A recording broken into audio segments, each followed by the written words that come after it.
going on, guys? Today we have a fresh face in the cigar market. His name is Manny Guillen. He is fresh from Honduras and he's brought his cigars to Canada. Exciting value proposition. We got four lines coming in. This cigar I've smoked a handful of times over the past week or so. The samples have been nothing short of phenomenal. Manny, thank you for doing this. Thank you guys for having me, man. It's great. So, just give us a quick, brief overview on when you got started and why you continue to go down the path of cigars afterwards. Yeah, for sure. So I'll take it from the top, man. I think it started roughly about 4 or 5 years ago around COVID time. Obviously, coming off not as an initial person who was born into the industry, like a legacy type of industry. Um, I got into it as many of us did as an aficionado, and then you just dig into the rabbit hole and start digging deeper, and you realize that there is no end really.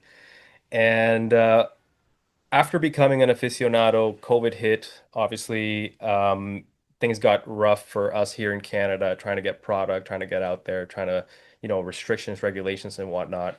So I actually started rolling my own cigars as a hobby. What age did you start doing that? That was probably like around 8 years ago, give or take. Okay. And then growing up, I was born and raised in Honduras. And my family back home is part Honduran, part Nicaraguan. Right. So my dad is Nicaraguan, all of his family is from Nicaragua. And from my mom's side, I was born and raised in Honduras.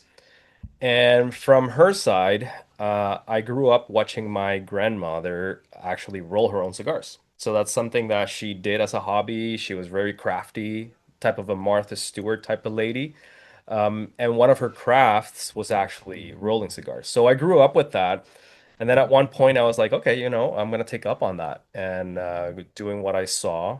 And then I started rolling my own cigars, like I said, and diving deeper into blends, diving deeper into the knowledge itself, just immersed in the culture. And like around 4 or 5 years ago, I decided to, you know what, let's make something out of this. And we started actually creating the brand, going over what's needed, finding the right partners, finding the right blends, finding the right tobacco sources. And here we are today, officially now 2025, finally launched. So it's been a process, Yeah. but yeah, we're here. So your portfolio, what you've managed to develop over the years, you've seemed to have something for everyone, from the Connecticut to the medium and some of the Maduro here. We're gonna go over every single one of them, but I want to go over also talk about the culture in Honduras. Sometimes I feel like it's overlooked. People focus on Nicaragua and Dominican and obviously the Cubans. What do you think it is about Honduran tobacco that some people may or may not realize, makes it special? So I think that there's a couple of reasons why, right? So obviously, if you go region by region, Nicaragua is very rich in volcanic soil. So the terroir is very unique down there. And what we have in Honduras is a very different geographical type of geological formation.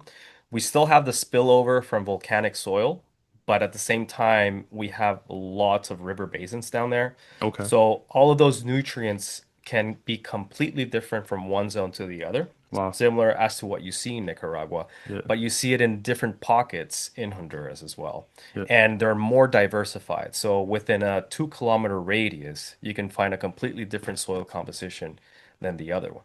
So that's what makes it very appealing. That's why you have to be very careful of the tobaccos that you're choosing, the farms that you're choosing, where it comes from, how it's being cured and whatnot. But the culture down there, it's massive. Like I remember seeing my dad, especially in the Danlí area, which is a front, borderline region with Nicaragua. And I remember seeing him when he was a doctor down there. And he would come from his brigades full of, unbanded cigars, right? When I Yeah. was like 5 years old. So that's always been part of the hidden culture in that area.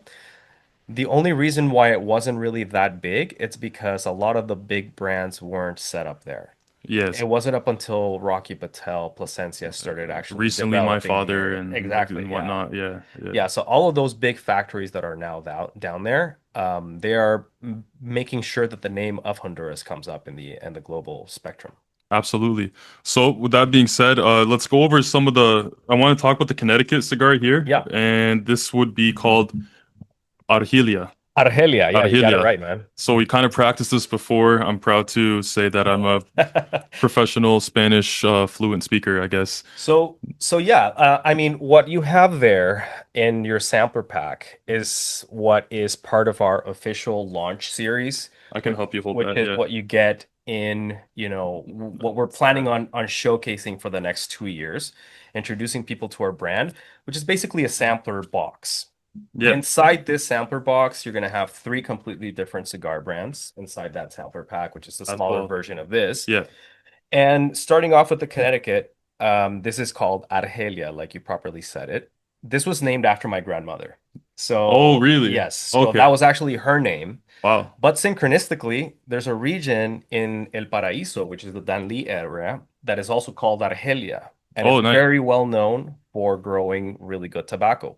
So we're using some of the tobacco from that region to actually make this blend. So you're using that tobacco in the binder filler and your Ecuador, Connecticut wrapper? It's Honduran. Honduran, Yeah, Connecticut, Honduran Honduran seed, Connecticut. Connecticut. Yes, Now that's yes. something you don't hear about all the time. It's not the most commonly used Connecticut varietal, you could say, right? It is, yeah, Yeah, and there's a reason for that. There were two main issues that we were running into when perfecting the blend. One was the bitterness that usually comes with Connecticut's, and some people tend to see it as a bitter, harsh type of leaf, even though it tends to be milder as well. You still get that bitterness. So we were trying to make sure that we're taking off that bitterness because we wanted to make something very smooth, and every type of day, type of cigar, like any time of day, perfect breakfast cigar. So we worked with different Connecticut's trying it out. And then the second issue that we were running into is the brittleness of Connecticut's. yeah. Sometimes they become super frail, they tend to crack easily. So we sourced a Connecticut from Honduras, from that region, and we were actually able to get something that's not as delicate. It's a little bit of a thicker leaf. And at the same time, obviously, it's, shade grown, obviously, artificial shade, but still, it becomes with that added thickness and also that added sweetness from that region that we're using it specifically. And that's why we decided to use it from that area. I mean, in all honesty, I genuinely feel so intrigued. I don't know what other Honduran Connecticut wrapper, if any, we have in our humidor, and I wasn't expecting that, Yeah, as an answer. Because usually, obviously, you're aware the common varietals is like, the USA Connecticut, yeah, Ecuador Connecticut.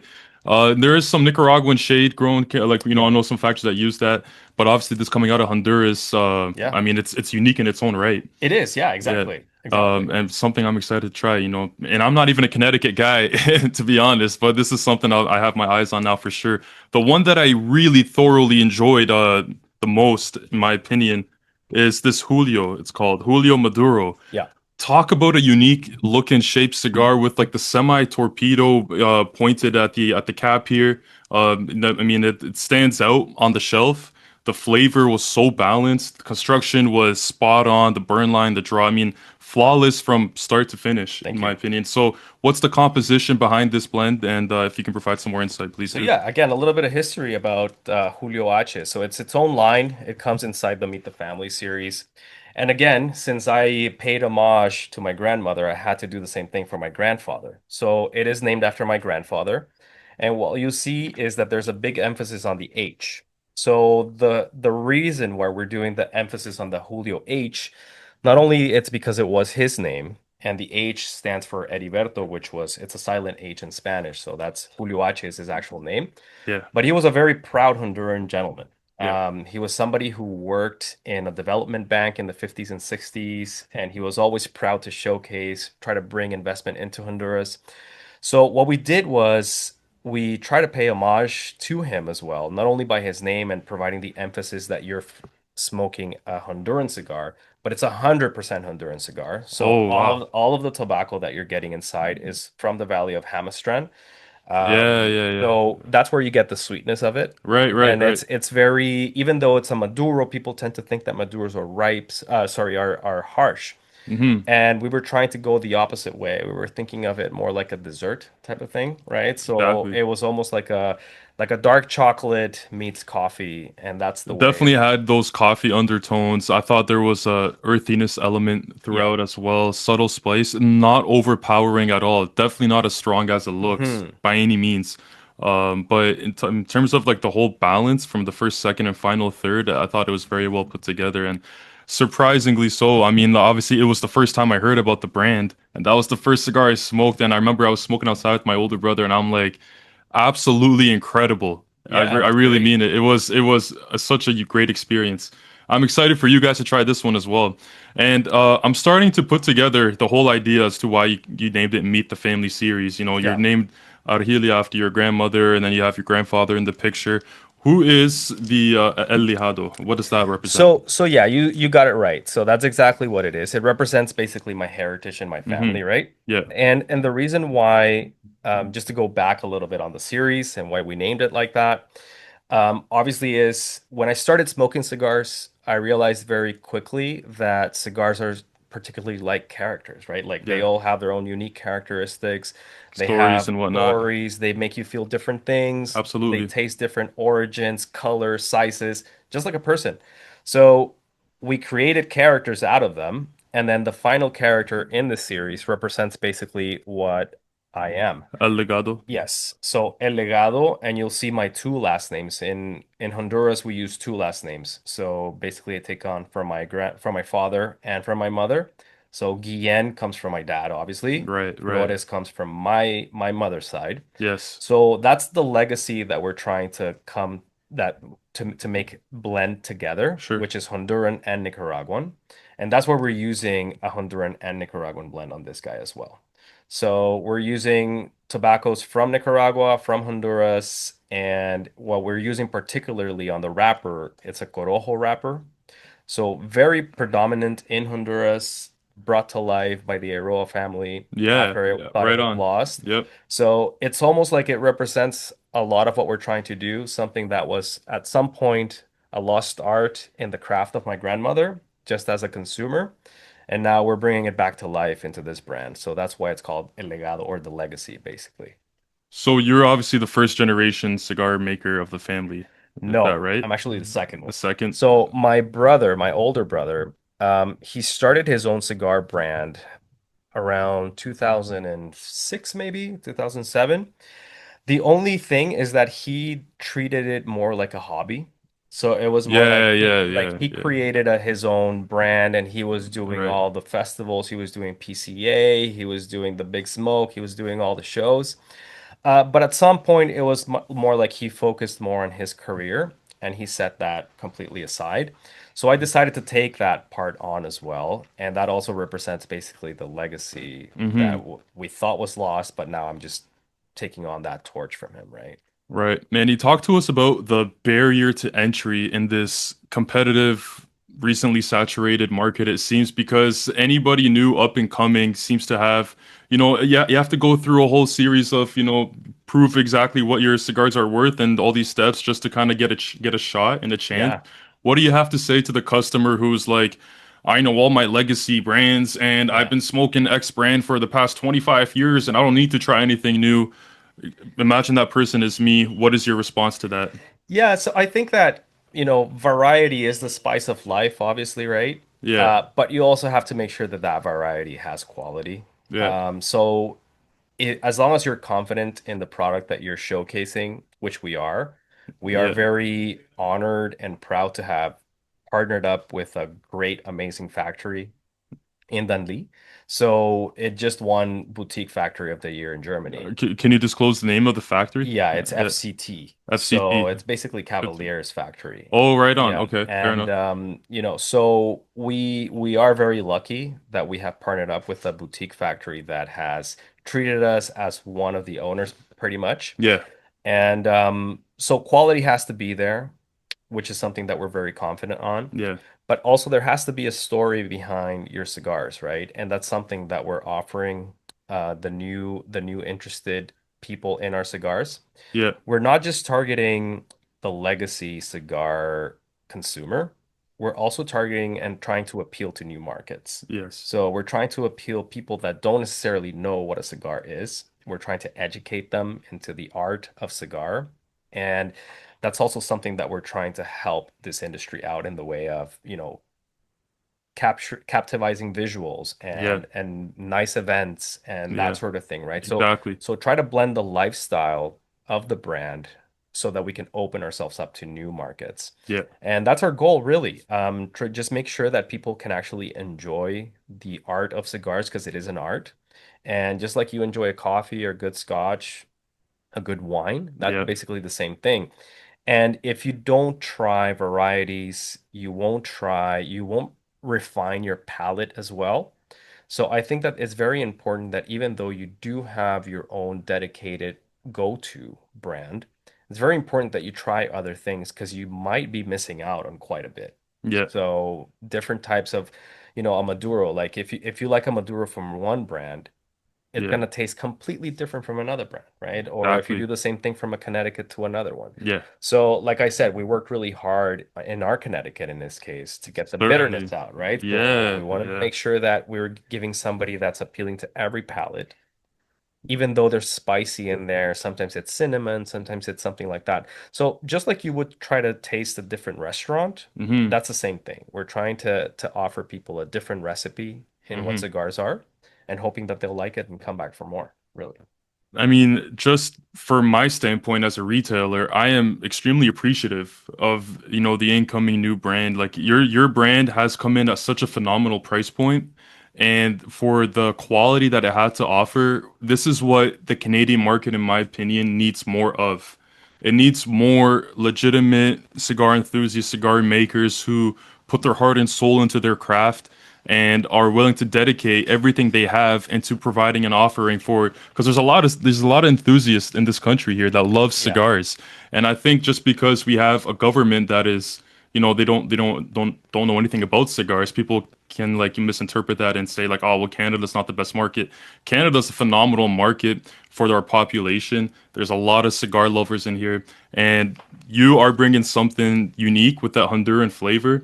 So when I come in as a retailer and I have the opportunity to showcase something new to these customers, it is, a great opportunity for us. So I'm really appreciative of that. No, I appreciate you, man. Yeah, Like it goes both ways because you are really giving us the channel to actually offer, yeah, our art basically to yeah, new people, right? So try to get us into as many hands as we yeah. can, and you guys are doing a great job in that as well. So Can we talk about the packaging on these cigars for a yeah. second? Because man, this is one of the more elegant designs I've seen in recent months of all the new brands that, we bring in every now and then. Like, what is some of the inspiration? Who does your artwork? And can you give us more insight? So I come from a design background. Oh, nice. So I'm an architect by trade, Yeah, and I try to design my own bands, yeah, but I take them up to a point where I have to partner up with a graphic designer, basically. So I was able to partner up with a great designer from Dominican Republic, yeah, and in conjunction, we have been able to create basically all of our packaging. And like I said, every packaging, every cigar that we're coming up with has its own history, right? yeah, So it has its own design, its own reason to be. Nothing is by accident when you're designing things. yeah, Everything has to have an intent, and that's our goal. So when it comes to the packaging of the bands, for example, so I went a little bit about over Julio H, right? So the yeah, H is basically stand taking the center point, which is basically to display that this is 100% Honduran cigar. Um, an elegant type of ring and a band because it represents my grandfather, obviously. yes, yes, So that's what I'm trying to do, to try to make it appeal to a great Gatsby yeah, approach. The Bellicoso has a reason to be as well. yeah. Yeah, tell me about that. Yeah. It's a rounded shape and it almost funnels the flavors because Mm-hmm. we knew that there was going to be a high intensity richness in the flavors of the tobacco that we were planning on using. And one of the main ways that you can actually intensify flavor is by doing, for example, a punch cut. which what you're doing. On the bellicoso right there. So Yeah. no, basically just in any general cigar, Okay. Yeah. right? Yeah. So if you do a punch cut, then you're funneling everything through a smaller source. Yeah. So if you're doing the same thing with the bellicoso, a straight cut, you're Yeah. trying to funnel all of the flavors into the tip. Yeah. So basically that's what we're trying to do. Intensifying the flavors, because since it represents Honduras, we were Yeah. trying to not miss the mark and making sure that people will feel the full intensity of these Yeah. flavors with this Right. shape. Right. So that's basically what we're trying to do with that shape. Awesome, awesome. And then you mentioned the age kind of symbolizes its entire the composition of Honduran tobacco. Yes, Yeah, yes. yeah, So in this case, the age is representative not only of his name, but of the composition itself, that it's 100% Honduran. yeah, yeah. Okay, great. I mean, that I think that's one of the many reasons why I enjoyed it so much, man. I just felt like it was something different, and that's not standout blend. I can't wait to recommend. What's up? What's up Yeah, next here? so legado, legacy, right? Yeah, So as I mentioned before, the band itself, you'll see that it has some coordinates yeah. in The it. coordinates. I saw that before. I'm like, Yeah, what, is this like a roadmap to some place? Tell me exactly. about So that. so it's almost like an inside joke that I have, that if you ever get lost, all you need to have is this cigar in your hand, Oh, that's cool. and That's cool. it will take you to the land of tobacco. So it will take Mm-hmm. you to either Esteli or to Danli. And these are meridian coordinates. It's not GPS coordinates, so it's not like you're going to be able to input it, because since Mm-hmm. it was a lost legacy, we were trying to appeal to something that you would find as a hidden treasure type of thing. Mm-hmm. Mm-hmm. And it's leading the way to where the land, the Yeah. promised land is, which is the land of tobacco, Honduran Right, tobacco. right. Oh man, I love that. I Yeah, love yeah, that. yeah. And then finally, this unique shaped cigar here, the Yes, Commuter. yes, the commuter. The Commuter series. I mean, I think the name has a little it's a little explanatory, but you can go a little bit deeper in that. Yeah, so the commuter series, so in this case with the Meet the Family, um, we were trying to pay homage to either my legacy, my family. With the commuter series, we were trying to do something a little bit different. And in this case, we're trying to appeal and identify with a high performer, so part of our audience basically. And the reason for that is because I am part of that audience where everything is so rushed nowadays. You don't really have time. Life happens in between moments, Yes. and you don't necessarily have an hour and a half or, 1 hour to smoke one of these guys, right? So you Yeah. have to go and revert back to something smaller. But what usually happens is that, let's say that you were to use a short Toro or a short Robusto, which you get the little guys, is that you tend to want a little bit more. Yeah, And I yeah. wanted people to actually smoke one of these and feel satisfied. So the way that we approached it is by doing a double figurado shape. That way I can give you specific thirds on each cigar. Oh, So interesting. what that means is that the blend composition that you're having at the end is not going to be the same as the middle. It's not going to be the same as the beginning, right? All in this short format smoke All in as that well. short Yeah, format. that's a So flavor packed you're smoke. getting a premium experience within 4 inches. And how long do you think the average? I mean, everybody puffs at their own pace, but is there like a general time I frame? I don't smoked know. this bad boy in about 25 minutes, but I'm a quick smoker. Yeah, yeah, If I don't want to recommend that because some people might get dizzy even. So yeah, you want to pace yourself. You can make it last like 40, 45 minutes, give or take. yeah. I feel like that's the average time frame. Yeah, 30, 40 minutes, and give that's or the take. average Yeah, commute time when you're yeah, going in and out of work. So 40, 45 minutes, that's why it's called a commuter. yeah. Now, the packaging, we're appealing to a very Torontonian urban person. So you'll see some details appealing to Mm. the streetcars in Toronto and to the Is that the T? That's TTC. the TTC Yeah. on it. Okay, yeah, that makes sense. Yeah. Yeah, so but because we obviously don't want to stick just to Toronto, we have a little bit of Empire State Building going on. So this would be like this isn't like is or isn't a Canadian exclusive? No, No. this is going to be Okay. available Available worldwide. Yeah. worldwide. Yeah, fair enough. And then the way this is constructed at the foot, Yeah. for those who don't know, like talk about like maybe the patience required to kind of let it open up because Yes. right at light up, it is kind of a bit of a narrow foot there, but Yep. you have to let it sit for a while, then puff away slowly, and then it'll open up. Yeah, so one thing that I want to bring up as well is that this is a pigtail, right? Oh yeah, So the pigtail, the reason why we did a pigtail is because it's a cigar for when you're rushing. You don't really even need a cutter for this. You literally just take the tip off and you can put it straight to your mouth, and it basically gives you a punch cut. So it's one of the reasons why it's made with That's why that. you put that on there, yeah. Yeah, just to appeal to the, high performer person running short on Mm-hmm. time. You don't even have time to cut.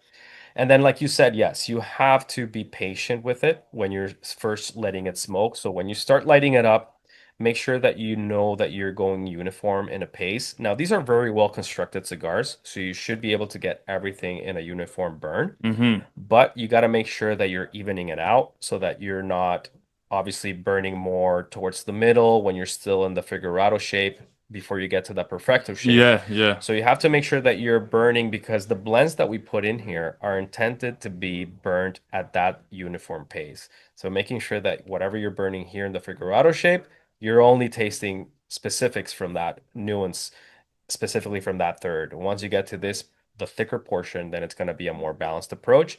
And while you're going towards the end, you're going to feel some of the nuances that you felt at the beginning again. Oh, fair enough. Yeah. Perfect. So what would you consider to be one of your more favorite cigars in your portfolio? If It's that's even tough, something man. possible that you can Yeah, answer. it's almost like asking who's your favorite kid, but Yeah, that's a good point. That's a good point. if I were like I think that there's a cigar for every time of the day. Yeah. So when you're running short on Yeah. time, the commuter is the perfect cigar for it, right? Yeah. Sometimes I'm exhausted at the end of the day after putting down my kids to sleep. I only want to spend like maybe 40 minutes, awake. That's the Yeah. perfect cigar for that, right? Yeah. If you have time and you want to enjoy a cigar in the morning, I would definitely recommend Argelia. I can't So, wait to try that yes, this myself. is a Yeah. perfect cigar. It has nuances of like cinnamon, so it reminds me of my grandmother's kitchen and, That's yeah, I her mean baking baking. spices Yes, and that kind of stuff. Yeah, I mean I exactly. think a lot of us could relate to that for sure. Exactly. So the floral approach that you feel in these nuances definitely make it for a perfect cigars for the morning. And then any time of the day, but if you wanted to do a morning cigar, this is would be my go-to. Yeah. Then Julio H, like I said, I like to treat it almost like a dessert. Yeah. So it goes really well with scotch. It goes really well with brandies, rums even. And if you want to take your time on a cigar, this would be the one to do it. If you really want to pace yourself, if you really want to make it last the longest, this would be the one that you want to do it. Yeah. Based on the shape, based on the blend, based on the different nuances that you're going to get from the origin, this would be I the guy want that for it. cigar in a double Corona size, if doable. Exactly. That's It's exactly the incredible. same thing. And then with the El Legado, I would think that this is a cigar that I'm attracted to whenever I really feel the need for a cigar. Yeah. When you have a craving for a proper cigar, because it appeals more to like the Cuban type of cigars. Like there's an oakiness, there's an earthiness to it. So that's the type of, it's not sweet, it's not overly spicy. It will have some pepper in it, but it's more something that we wanted to appeal to the traditional cigar smoker. So this would be the That's one. the Corojo wrapper. That's the Corojo wrapper. Yeah, you It could had, you find a complex profile within that blend generally yes, with the varietal. Yeah, yes, and it does have a higher nicotine content as well, right? makes So sense. naturally, so you will get that proper kick from the nicotine itself. Yeah. So whenever you want a proper cigar, like this would be the one. Yeah, yeah, yeah, absolutely. And then what is your blending process like when you're going through these blends one by one? Because you got started, I mean, when you were younger, Yeah. obviously it's been a long time in this industry. But how do you approach the process now with all your experience? Like how have you adapted to it? What's the first thing you do? So the first thing you need to do is have access to good tobacco. So it's basically you have to figure out the ingredients that are going to be going into this, right? Yeah. So you might come up with an idea in your mind, like with any design, you're designing something, and you might have an idea for creaminess, or you might have an idea for earthiness and that sort of thing. You might Mm-hmm. have an idea for the type of cigar that you want to use. So you need to know what tobaccos taste like, depending on their origin, Right. depending on the leaf that you're using. So you basically need that knowledge, and then you need the access to the tobacco itself. Yeah. Which at some point for me living here in Canada was challenging because even though we are a country that grows great tobacco, we can't really find it here. Yeah. We have to purchase it from the States in its raw form Yeah. and bring it in, right? So it gets doubly taxed. Yeah. And at that point, you have to make sure that you're getting access to it. You're probably better off going to Nicaragua or Honduras, right? It's more accessible in that area. Absolutely. What are some of the lessons you've learned along the way, and how do you use those principles to continue to get better now? So the first thing that you need to figure out is you need access to good tobacco. Yeah. So that's the main component of your cigar. So if you don't have access to good tobacco, good quality farms, good quality aging and aged tobacco, then you are off on the wrong foot from there. So that's the first thing, right? Then once you get to that point and you have, okay, now I have that part set up, you need to figure out what each tobacco leaf will do when you start creating your composition. So in order to do that, you basically have to be familiar with what every different type of leaf will do Yeah. to your tobaccos and to your cigars. So, Yeah. for example, right now we're starting to blend some North American blends and we're using broadleaf. So, what I'm doing is getting as familiar as I can with broadleaf in order to make sure that I can incorporate that later on with other tobaccos, right? Would you consider using like a broadleaf, like a Honduran broadleaf, or are you looking into just Pennsylvania or Connecticut broadleaf So, itself? I'm trying it all, right? That's the So, whole experiment. that's Yeah, the yeah, whole that thing, okay, yeah, right? But I get it. Yeah. that's exactly what happened with our Connecticut. Yeah. So with our Connecticut, we started off right at the source, Connecticut River, and we were trying to use a Connecticut from Connecticut. It didn't work well with the other blend that we had, right? So we had to Sure. experiment with that. And then that's the same approach that we're doing now. So we're doing broadleaves from different sources, and I'm smoking cigars that are made entirely from broadleaf from a specific region. That way I know exactly how it's going to behave once it starts getting together with their own blend. So you have to get familiar with those processes. You have to be fully immersed. We were joking just before the podcast that sometimes you have to smoke like 13 cigars in a day, Yeah. right? Because Yeah. your taste buds go a little bit numb there. Exactly, especially towards the end of the day. Yeah, Yeah. yeah, yeah. So you got to keep that in mind, making sure that sometimes when you're so immersed in the process, what you're tasting right now is not going to be the same as what you're tasting fresh in the morning when your taste buds and your pH is well balanced in your tongue. It's fresh. So you have to test it out at different times, at under different circumstances. Then you have to figure out your pairings, what you're pairing it with, what you ate before you paired it. Because this cigar, even though I'm trying it right now, it's the same blend coming out from the same roller, from the same tobacco blend. It might taste completely different for me in the morning, in the afternoon, or at That's night. such a good, interesting point. Yeah, there's a lot of factors and variables that play into that effect, like Yeah, as you're saying. Yeah. exactly. So Yeah. you have to take all of those things into consideration to make sure that you're approaching a properly well balanced blend and get as familiar as you can with each of the leaves that you're planning on using on that blend. Would you consider, would you agree that a Connecticut cigar is harder to blend than, let's say, a Maduro full-bodied cigar? Yes. I've kind of heard that in the past, and Yes. yeah, and tell me, why do you think that is? Because maybe it's because like the profile of a Connecticut doesn't have much to offer, so it's harder to blend with something else, or why is it? That's exactly it, right? So Yeah, there can be two nuances to it. One is that it's a very neutral leaf, yeah, so your binders and your fillers are going to be very well pronounced. But if you're using a thicker leaf, which in our case we did, we were able to extract the nuances that we actually wanted from the seed, from the yeah. nuances.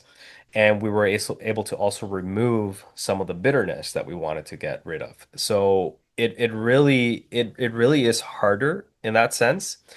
And at the same time, because it's such a thin leaf, it's very brittle, very fragile. So I think that it may not behave well, it may not travel well. You really have to be very well an expert blender really to be able to work Connecticut. To work Connecticut's, yeah, Yeah, even though it's the most common blend really out there, yeah. but it's really one of the ones that takes the most I time. think yeah, with the Connecticut's, there's a lot of it's few Connecticut's from just my own limited experience with Connecticut's. As I said, I'm not much of a Connecticut guy, but there's not many Connecticut's where there you take away that bitterness or harshness within that wrapper. And as you said, that was your whole objective with your Argelia blend, Yes. right? Yeah. So I mean, I'm excited to try it out. Well, you said it was a thicker wrapper. despite being a shade grown wrapper, that's just because it was developed and grown in the Honduran lands. Correct. Right Yeah. on. So it's the terroir itself that it's creating a completely different leaf that you would find in a different area, right? So it Yeah. definitely has to do with that. Yeah, absolutely. And for those who don't know, Manny, to my knowledge, you're a Honduran Canadian, Yeah. right? Yes. So what part of Canada are you from? Toronto. Toronto, Yeah, yeah, right yeah. on. Yeah. And you've been here for how long? So I've been here for about 20 years now. Nice. So born and raised in Honduras, and then I moved to Canada, and then I have my family here, my wife, my kids. We're all born here. I love it. And yeah, Canada is our home, really. Yeah, yeah. And how often do you have to go back to Honduras to check in on some of the product that you're making? Oh my God, it's a lot of time. So Yeah. probably about once a month, give or take. What's the commute like to get there? And is one commuter enough? No, I wish every airport had cigar lounges. That's Yeah. for Well, sure. you find them in Miami. I've had some opportunity to Yeah, smoke there. Yeah. yeah. You have cigar shops in Miami, in MIA. So Yeah.